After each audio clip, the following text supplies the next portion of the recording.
All right, so this is the first workout of 2024. The bulk is definitely in full swing. This workout will be fueled pretty much by 2 weeks of cheese and crackers and quality street.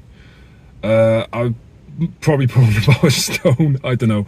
I haven't weighed myself, but yeah, we're gonna try and bust out some deadlifts. I don't know how it's gonna go. Got to watch my knees because I have started squatting now. They feel a little bit tender, so I'm gonna have to be very careful. But yeah, hopefully bust out some deadlifts, then a back workout, and yeah, we'll see how it goes.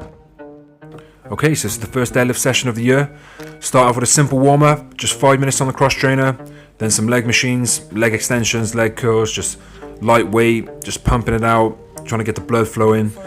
I pick up the bar, do a couple of different deadlift variations, again, just to get myself in the zones, think about what I'm going to do. A couple of rows, a couple of cleans, just pumping as much blood as possible, you know, getting the heart rate going up. And then, yeah, start with 60 kilos here. Just do some stiff-legged. You know, I did do a couple of deadlifts as well. Now this is our first serious set. This is 110 for a single. I'm going to go up in 10s, 110, 130, 150, 170 before I get closer to my max. A couple of weeks ago, I maxed out at 180, which I wasn't particularly happy with based on the strength from my other lifts. But to be honest, I haven't deadlifted properly in so long that, you know, it was a bit unreasonable of me to expect any more. So I did 180 at the time, wasn't particularly happy with the technique and the set overall. So I decided for a couple of weeks I'd knock the weight back, focus on some reps.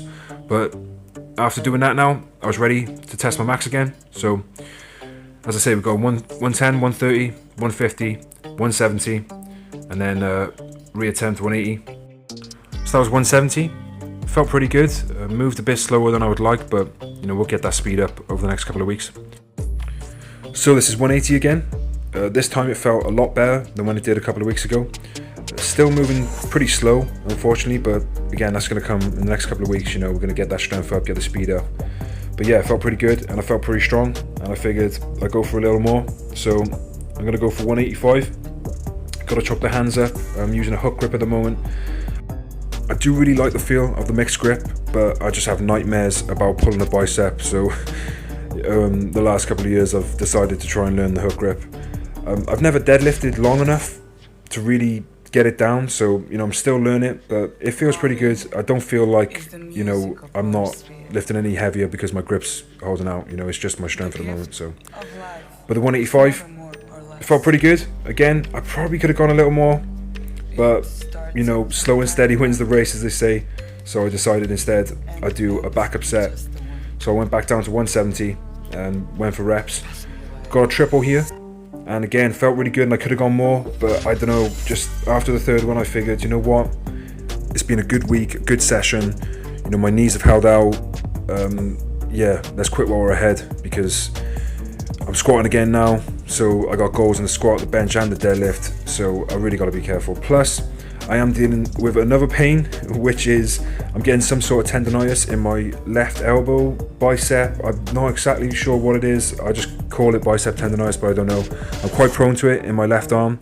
It seems every time that I press a lot, and my bench press numbers are going up at the moment, whenever I'm bench pressing a lot, I do tend to get this pain, unfortunately. So I'm dealing with that as well. So for the back workout, I just picked a number of exercises where I felt the least aggravation. Here I was using like an overhand close grip pull down, and you know, it wasn't really aggravating that much, so did a couple of sets of that. Then I did like 2 sets of shrugs. Even though like my traps are a bit overpowering, I probably shouldn't be doing so many shrugs, but they don't aggravate the bicep at all. So I did some T-bar rows. That did seem to aggravate it, so I only did 1 set. I'm not entirely sure what's going on. You know, one row seems to hurt, another row doesn't. One press does, another press doesn't. You know, at the moment, my current game plan is just to do what I can. If an exercise hurts, I stop. If it doesn't, then I'll do as much as I can. You know, that's the difficulty with, you know, strength-based goals, is obviously I can't just knock the weights back because I have specific numbers I want to hit. But for now, you know, we're going to just do what we can. Did some pullovers to try and take the bicep out of again. Normally, I like to keep my elbows off the pads. I really feel that in my lats a bit more, but that did seem to hurt my bicep when I did that. So I just kept them on the pads, and that seemed to work pretty well. So just sort of moderate weight, higher reps. Now I did a round of all the other exercises as I mentioned. And we did a little pose to finish off, just to keep progress of where we're at. Size-wise, the bulking's definitely working, we can see. We've had to wave bye-bye to the abs, but for the next couple of months, it's just going to be about putting on as much strength and size as possible for about 3 or 4 months and reevaluate and think about getting ready for a show. So that was the first workout of 2024. I feel really good. Really ready to take on all the challenges of 2024, and hope you guys are too. So see you in the next one.